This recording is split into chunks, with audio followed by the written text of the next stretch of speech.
where once again they're setting the pace in cleaning up car exhausts. The next threat to Jaguar's future looms over the horizon, the Japanese luxury car. And we explore the rich history of one of the car industry's greatest names. Hello and welcome to this week's Top Gear. We're in Los Angeles, City of Angels, the real home of the affluent society and all that conspicuous consumption. And we're here because they're about to launch an automotive revolution here that eventually will affect us all. This city was really built around the motor car. It sprawls across hundreds of square miles. They've got vast 12-lane freeways, boulevards without pavements, driving everything from burger bars to banks. Southern Californians drive 100 million miles a day. In terms of petrol consumption, they rank third behind the rest of the US and Russia. Yet they've just passed new laws here to phase out the petrol and the diesel engine over the next 15 to 20 years. We're here to see why, look at some of the implications for us Europeans. And that's where we start tonight, back in old Europe with Renault and Chris Goffey looking at new versions of the 19 and the 21. The Renault 21 is well established in Britain as a saloon and an estate. Now there's a new hatchback. And there's also a booted Renault 19. It marks the point at which Renault dropped those confusing numbers and go for model names right across the range. What's this one called? It's the Chamard.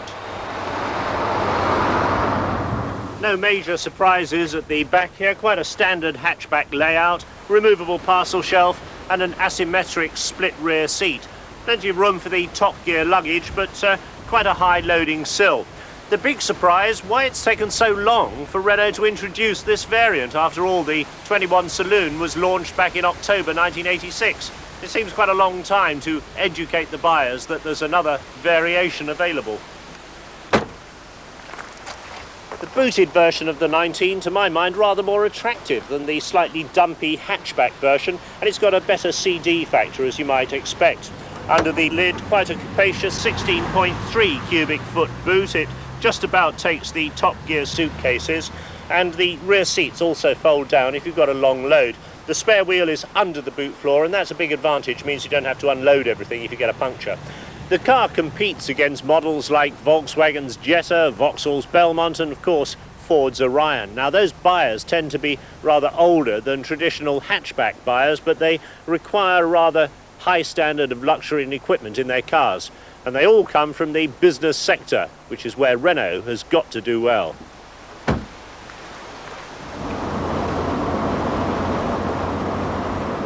On the move, the Renault 19 impresses with its solidity. There's very few shakes and rattles, and that's an intentional policy on the part of Renault.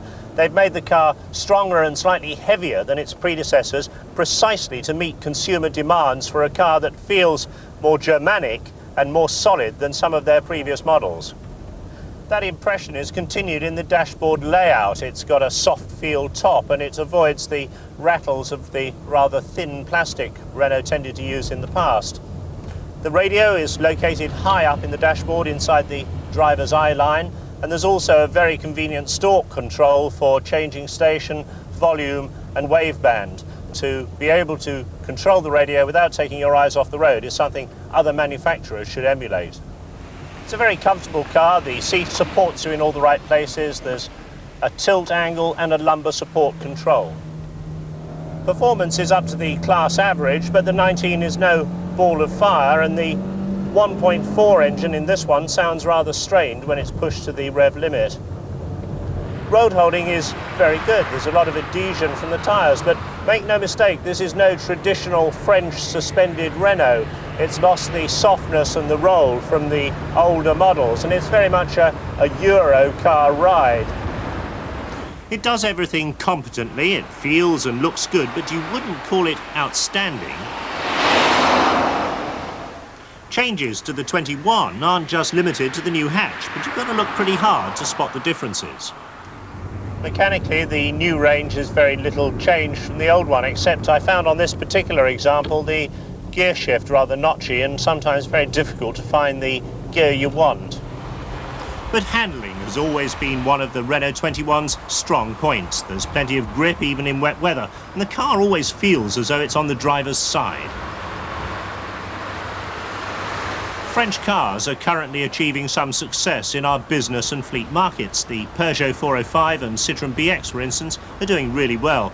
With these two extensions to their range of models, Renault now stand a much better chance of joining that club. This is the main drag in Newport Beach, just a few miles south of Los Angeles, often called New Porsche Beach. Needless to say, it's a well-heeled area.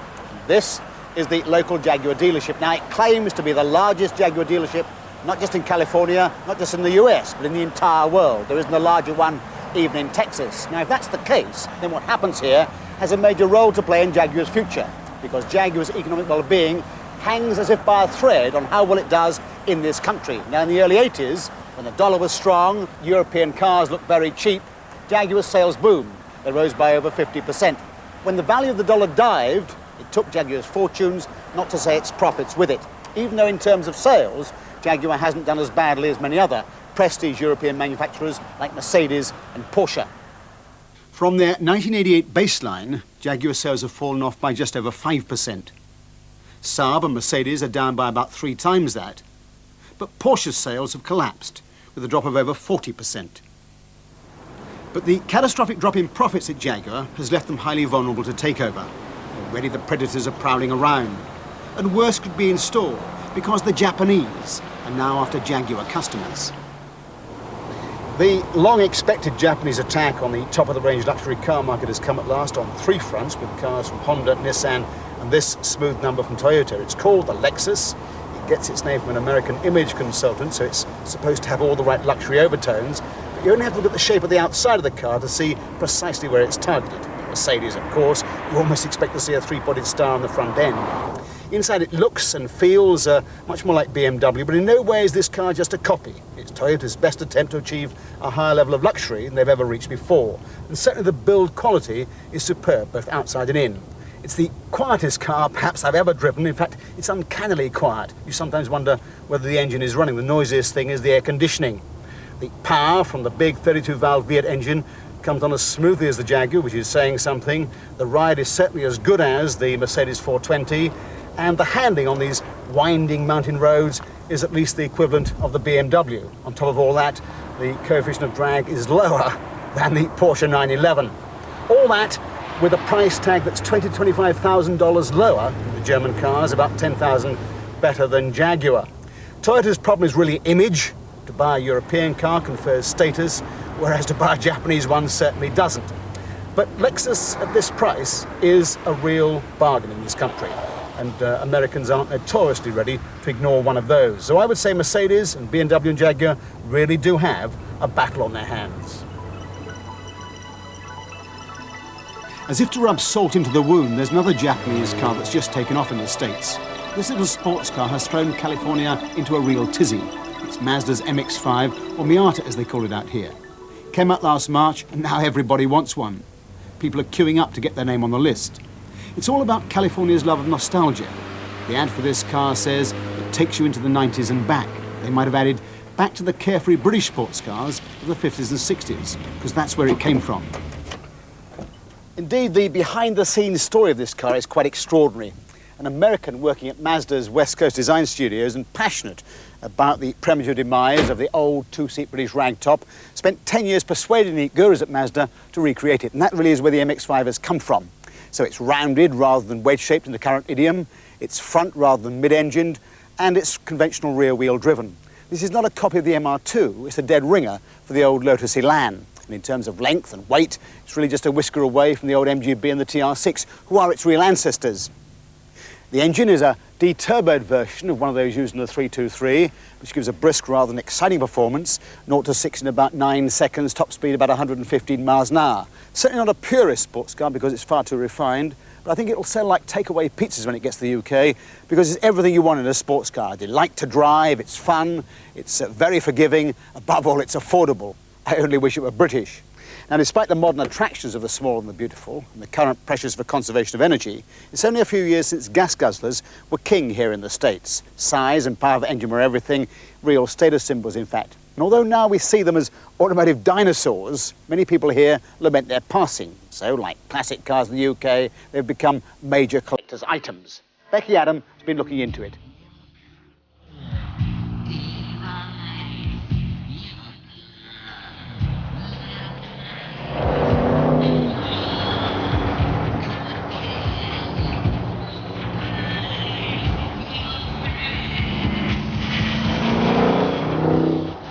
Super, Surf City and muscle cars, our image of the stateside 60s. Those were the days when car manufacturers, in the pursuit of speed, shoehorned truck engines into the American compact, inventing muscle cars. They coined phrases like, "It don't handle, but it sure as hell goes."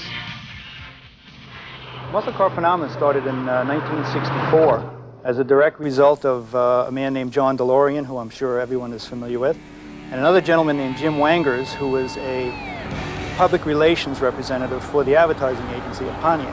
Between the two of them, they decided to put a big engine into an intermediate-size American car. The result of that is the American muscle car. High performance, low weight. They didn't handle very well. They were strictly straight-line machines designed for drag racing.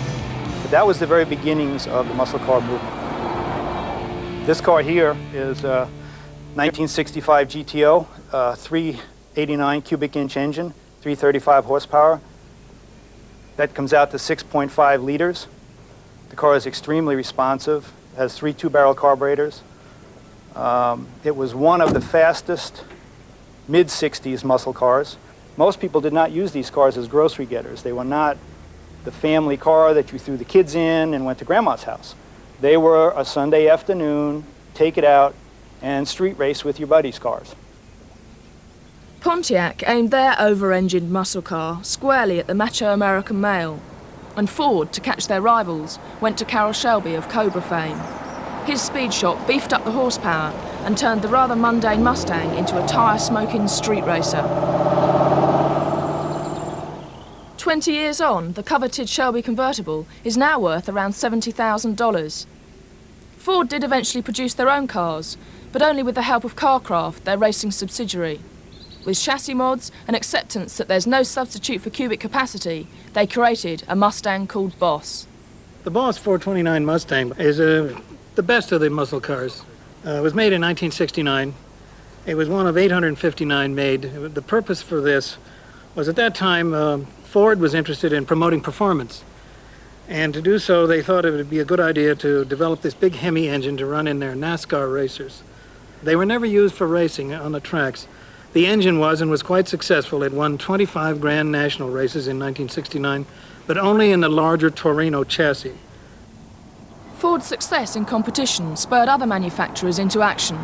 The relentless search for even more power gained momentum. This car is a 1970 Chevelle SS. It's powered by a 4-barrel version of the 396. It's rated at 350 horsepower.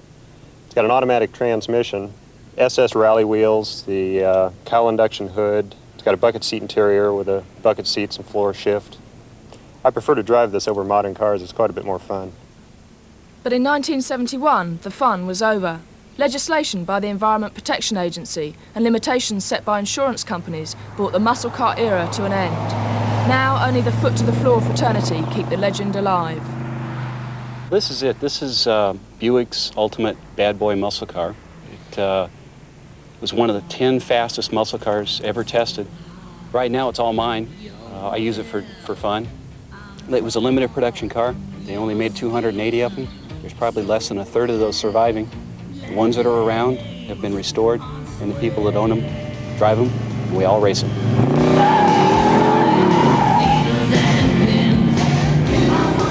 Well, dinosaurs they may be, they're still great fun to watch. But it has to be said, those big, thirsty, immensely inefficient engines bequeath a terrible legacy on Southern California, a problem they've been grappling with over the past 20 years or more, the famous photochemical smog. Because the bright sunlight they get here all the year round acts on the exhaust that pours out of all these cars and turns it into a damaging cocktail of gases. It happens in cities all over the world, but more here than anywhere else.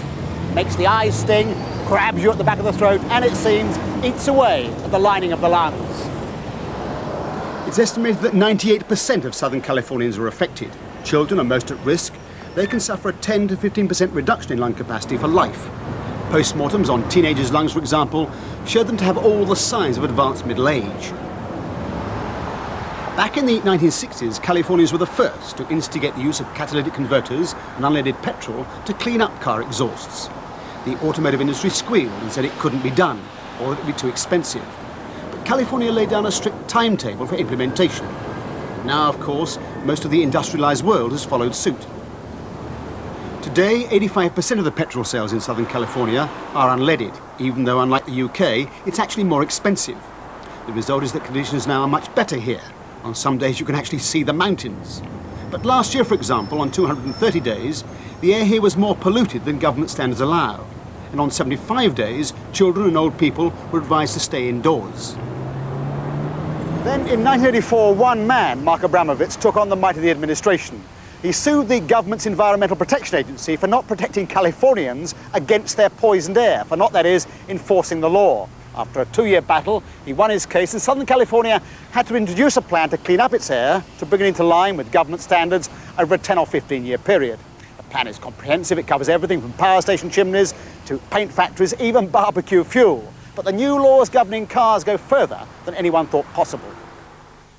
The immediate action is to eliminate all free parking, to have no more planning permissions for drive-ins, and to allocate special freeway lanes for shared or pooled vehicles. By 1993, all official bodies are to change from petrol or diesel engines to clean fuel. And by 1999, 40% of cars, 70% of trucks and all buses are to run on a clean fuel. The pooled cars idea has already caught on. In most areas, lanes on the freeway have been set aside for cars carrying 2 or more people. The incentive being, of course, that they can thus beat the jams. Companies employing 100 people or more have to reduce the number of car journeys their employees make to work. And the penalties for non-compliance are really quite severe.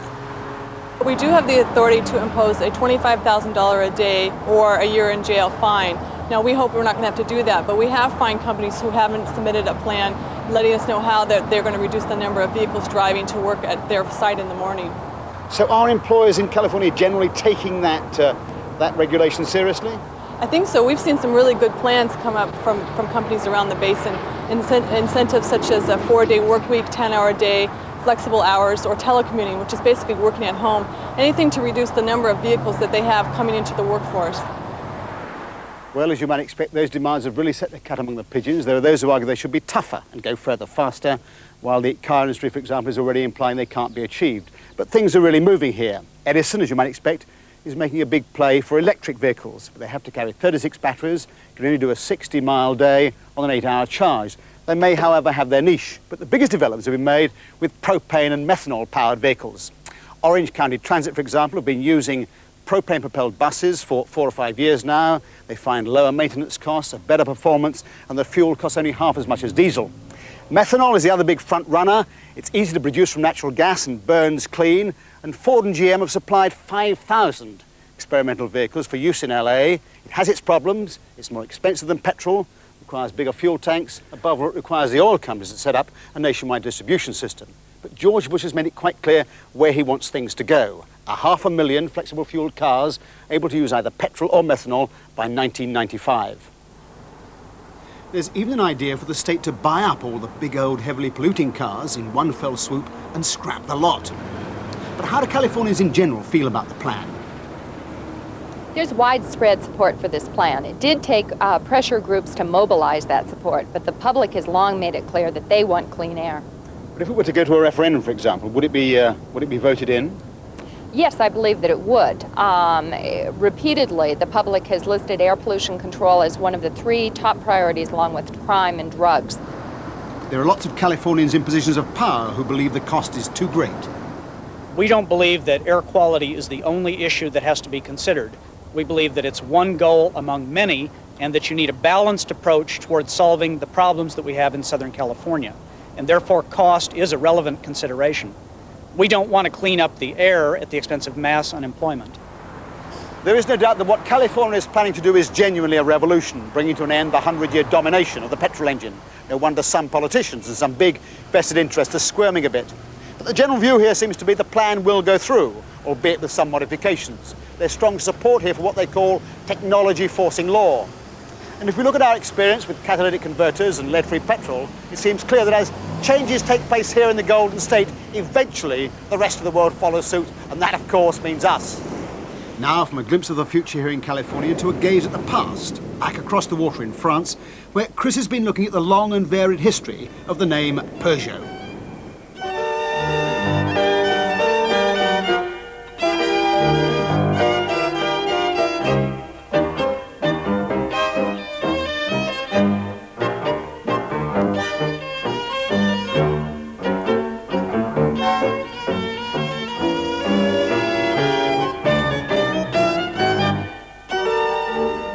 Peugeot's brand new museum in Sochaux, eastern France, celebrates more than just cars, because since 1810 the Peugeot family had been running a general manufacturing company, making everything from sewing machines to coffee grinders. Now, the odds are that this lady cyclist was wearing a Peugeot corset because the brothers made the steel inserts for those garments. They looked very much like bicycle spokes, and of course the brothers started making bicycles themselves, and that involved them in the embryonic car industry. This was one of their most famous bikes. It's the Grand B of 1882. Peugeot's first cars clearly showed their origins in the cycle and coachwork business. This 1892 Vis-a-Vis had a meticulously detailed paint job, and all the early models had a tubular chassis which also carried the cooling water. By the end of the 19th century, Peugeot were already demonstrating their reputation for durability by winning endurance races. In 1895, for instance, this Type 3 won a race from Paris all the way down to Bordeaux and then back again, averaging 13.5 miles an hour. But by the turn of the century, the Surrey with a fringe on top look was already becoming dated, and Peugeot were having to revise their ideas of always having the engine in the back to spare the passengers the fumes from the early engines. After 1901, a more elegant range of front-engine cars was developed, but their higher prices caused the family to split up. One brother, Robert, left to build cheaper cars under the Lion badge in Lille. The basic but quite attractive Tourers weren't well liked, and the company wasn't a success. It took the development of a much-copied racing car which caused a stir when it won at Indianapolis in 1916, and a Bugatti-designed cycle car, the Bébé, to bring the family back together. The Quadrillette of 1921 developed the cycle car theme further. Journeys in the Quadrillette were supposed to be cheaper than a third-class rail fare, but the width of only 1.2 metres meant a few compromises in seat comfort. But Peugeot's larger cars were sold not on their economy, but their toughness.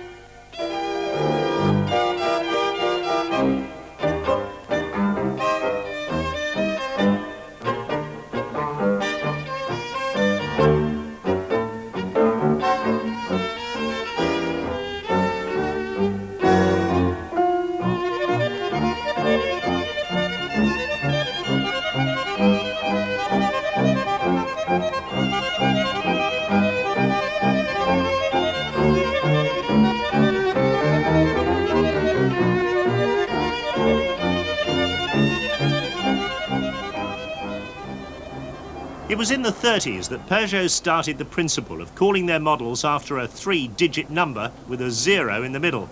The 2 and 4 series cars were particularly popular. This 1935 402 Peugeot is a perfect example that there's nothing new under the sun in the motor industry. Even in 1935, they were very concerned with aerodynamics, and this car was actually styled with the assistance of a very primitive wind tunnel. One of the first things they discovered was the traditional place for headlamps out here on the wings caused an awful lot of air turbulence, so they moved them inside and put them under the radiator grille. And they carefully sculpted the side of the car so the air would flow over the front wings, and they filled in the traditional rear wheel arch as well, just to smooth the airflow through the whole car. Inside, it's truly luxurious with this enormous bench seat, and because the gear change is up here on the dashboard like the Citroën Traction, there's no interruption to the passenger's feet, and you can really squash up in comfort. Of course, the French very concerned with ventilation. Forget your face level twist vents, you actually open the windscreen like this, and that, I can assure you, gave you a lovely rush of air on the route nationales. The company survived the recession, and the 30s firmly established them as a mass car manufacturer. Although not as bold as Citroën, the improved fortunes left Peugeot with some room for adventurous experiments. The 1930s saw a passion for convertibles, and it seemed that every saloon car had its ragtop equivalent. But the 402 Eclipse in 1935 literally stole the Paris show for the way that they converted this apparently solid saloon into a convertible. The whole back end hinged up, and then the roof lifted on counterbalances and sunk down. Didn't leave you an awful lot of room for luggage, mind you, and you could even have it electrically operated. It was an idea that Ford were to take up in the mid-50s with their Skyliner. After the war, Peugeot produced a real winner. The 203 became one of the most popular cars of its time. It was joined by the 403 in 1955, the first Peugeot to be styled by Pininfarina, but it did little to remove the company's rather staid reputation. Rally victories had to wait for its successor, the 404. This example won the East African Safari in 1966 and 67, driven by the redoubtable Burt Shankland. And one other thing you could always rely on the tough old Peugeot to do, and that was to pull through the mud of the Safari, but the navigator had to do a lot more than just sit inside and read the maps. He had to get on the back and bounce. Rallying has in fact been Peugeot's touchstone in their quest for a completely different image, and how they've succeeded in events like this, a record-breaking run up the fearsome American mountain track, Pikes Peak. Today, Peugeot's new factory in Sochaux produces the latest model, the 605 Executive Saloon, but the company hasn't forgotten its heritage and its roots, and it's nice to see their determination to ensure that every car in the museum is a runner. Well, that's all this week from California, indeed from Malibu Beach, one of the playgrounds of the privileged in this richly endowed state. California has probably bequeathed more fads and fashions to the US than any other state, but when they really want something here, they seem to have the ability and the will to drive it through to the end, and they really want cleaner air. Now, for news of next week's programme, let me hand you back across the water where Tony Mason has been following the revival of the Tour of Britain. Well, here I am at this famous hangar at Cardington, Bedfordshire, once home of the huge airships of the 1930s. Today it's the starting point of the Autoglass Tour, a 2,000-mile thrash throughout the British Isles. The first car was flagged away by Virginia Bottomley, Junior Environment Minister, no doubt persuaded to take part because all the cars are running on unleaded petrol. The route combines circuit racing, rally stages and the occasional auto test and hill climb. The idea was that the event should appeal to both race and rally drivers, but the thin entry of 25 cars was dominated by rally men. Jimmy McRae led from the start but was harried by Roger Clark. He was persuaded out of retirement at the last minute to substitute for a sick Johnny Herbert, the only Formula One driver tempted to take part. Derek Bell was one of several drivers entertaining a succession of navigators, and if he keeps it all in one piece, I'll be alongside him on Saturday. So join us next Thursday for a full report of the Autoglass Tour, plus a road test on the new Skoda Favorit.